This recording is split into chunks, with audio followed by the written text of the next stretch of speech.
അടുത്ത വർഷം ആദ്യം നടക്കാനിരിക്കുന്ന ലോക്സഭാ തെരഞ്ഞെടുപ്പിൽ വിജയം നേടാൻ ബിജെപിയും പ്രതിപക്ഷ ഇന്ത്യ സഖ്യവും മുൻകൂട്ടി തന്ത്രങ്ങൾ മെനയുമ്പോൾ ആരാകും മേൽക്കൈ നേടുക?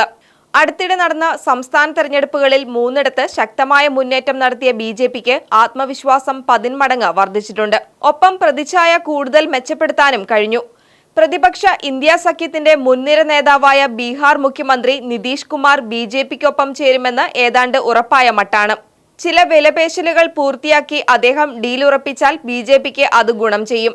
മറുപക്ഷത്ത് ഇന്ത്യ സഖ്യത്തിൽ തെരഞ്ഞെടുപ്പ് സീറ്റ് വിഭജനം അടുത്തയാഴ്ച പൂർത്തിയാക്കാൻ കൊണ്ടുപിടിച്ച ശ്രമം ആരംഭിച്ചിട്ടുണ്ട്. ആം ആദ്മി ഭരിക്കുന്ന ഡൽഹിയിലും പഞ്ചാബിലും ആപ്പ് ഒരു വിട്ടുവീഴ്ചയ്ക്കും തയ്യാറാകില്ലെന്ന് ഡൽഹി മുഖ്യമന്ത്രി അരവിന്ദ് കെജ്രിവാൾ നേരത്തെ തന്നെ ഇന്ത്യ മുന്നണി നേതൃത്വത്തെ അറിയിച്ചിട്ടുണ്ട്. ഡൽഹിയും പഞ്ചാബും കൂടാതെ ഉത്തർപ്രദേശ്, ബീഹാർ, ജാർഖണ്ഡ്, പശ്ചിമ ബംഗാൾ, മഹാരാഷ്ട്ര എന്നീ സംസ്ഥാനങ്ങളിലും പ്രതിപക്ഷത്തെ ഘടകകക്ഷികൾ കൂടുതൽ സീറ്റുകൾ ആവശ്യപ്പെട്ടതായാണ് റിപ്പോർട്ടുകൾ.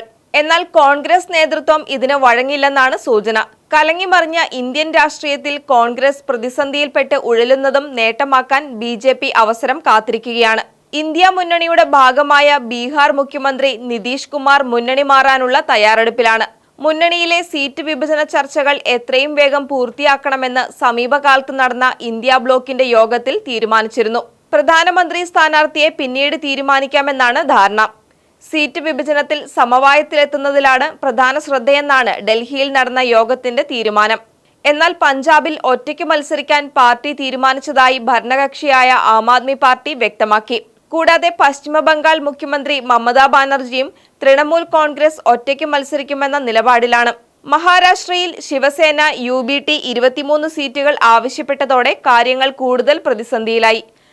ലോക്സഭാ തെരഞ്ഞെടുപ്പിൽ TMC സംസ്ഥാനത്ത് ഒറ്റയ്ക്ക് മത്സരിക്കുമെന്നും ദേശീയ തലത്തിൽ ഇന്ത്യ സഖ്യത്തിന് പിന്തുണയുമെന്ന തൃണമൂൽ നിലപാട് മമതാ ബാനർജി കഴിഞ്ഞ ദിവസം പ്രഖ്യാപിച്ചിരുന്നു. സംസ്ഥാനത്ത് തെരഞ്ഞെടുപ്പ് പ്രചാരണത്തിന് തുടക്കമിട്ടുകൊണ്ടായിരുന്നു മമതയുടെ പ്രതികരണം. ഇന്ത്യ സഖ്യം രാജ്യത്തുടനീളം ഉണ്ടാകും. ബംഗാളിൽ TMC BJPയെ പരാജയപ്പെടുത്തും. ഓർക്കുക, ബംഗാളിൽ TMCക്ക് മാത്രമേ BJPയെ ഒരു പാഠം പഠിപ്പിക്കാൻ കഴിയൂ. മറ്റൊരു പാർട്ടിക്ക് അത് സാധ്യമല്ല എന്നാണ് മമതയുടെ നിലപാട്.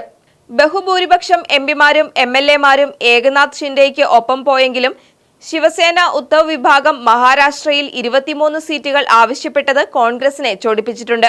കോൺഗ്രസിന് മാത്രമല്ല NCPക്കും ശിവസേനയുടെ ആവശ്യം ഭീഷണിയാണ്. 2019 ലോക്സഭാ തെരഞ്ഞെടുപ്പിൽ മഹാരാഷ്ട്രയിൽ കോൺഗ്രസും NCPയും ഒരുമിച്ചാണ് മത്സരിച്ചത്. 48 സീറ്റുകളിൽ മത്സരിച്ച സഖ്യത്തിൽ കോൺഗ്രസിന് ഒരു സീറ്റ് മാത്രമാണ് ലഭിച്ചത്. NCP 4 സീറ്റുകൾ നേടി. തിരഞ്ഞെടുപ്പിൽ BJPയും ശിവസേനയും ഒരുമിച്ചായിരുന്നു മത്സരിച്ചത്. BJP 23 സീറ്റുകളിലും ശിവസേന 18 സീറ്റുകളിലും വിജയിച്ചു. കോൺഗ്രസിന് ഏറെ പ്രാധാന്യമുള്ള സംസ്ഥാനമാണ് മഹാരാഷ്ട്ര. ഇവിടെ പാർട്ടിയുടെ അടിത്തറ ശക്തമാക്കാൻ നിരവധി തന്ത്രങ്ങളാണ് കോൺഗ്രസ് ആസൂത്രണം ചെയ്യുന്നത്. മണിപ്പൂരിൽ നിന്നുള്ള പാർട്ടിയുടെ വരാനിരിക്കുന്ന ഭാരത് ന്യായി യാത്ര മാർച്ച് 20 മുംബൈയിൽ സമാപിക്കും. കൂടാതെ സംസ്ഥാനത്ത് മഹാപ്രകടനം കാഴ്ചവെക്കുന്നതിന് നാഗ്പൂരിൽ കോൺഗ്രസ് 139ാം സ്ഥാപക ദിനം ആഘോഷിച്ചിരുന്നു. ഈ പശ്ചാത്തലത്തിൽ ശിവസേന 23 ലോക്സഭാ സീറ്റുകൾ ആവശ്യപ്പെട്ടത് കോൺഗ്രസ് നിരസിച്ചു. ഈ ആവശ്യം കൂടുതലാണെന്നും പാർട്ടികൾക്കിടയിൽ ക്രമീകരണം ആവശ്യമാണെന്നും മുൻ മുഖ്യമന്ത്രിയും മുതിർന്ന മഹാരാഷ്ട്ര കോൺഗ്രസ് നേതാവുമായ അശോക് ചവാൻ പറഞ്ഞു. 2019 ലോക്സഭാ തെരഞ്ഞെടുപ്പിൽ കോൺഗ്രസും NCPയും ഒരുമിച്ചാണ് മത്സരിച്ചത്. ആകെയുള്ള 48 സീറ്റുകളിൽ കോൺഗ്രസിന് ഒരു സീറ്റ് മാത്രമാണ് ലഭിച്ചത്.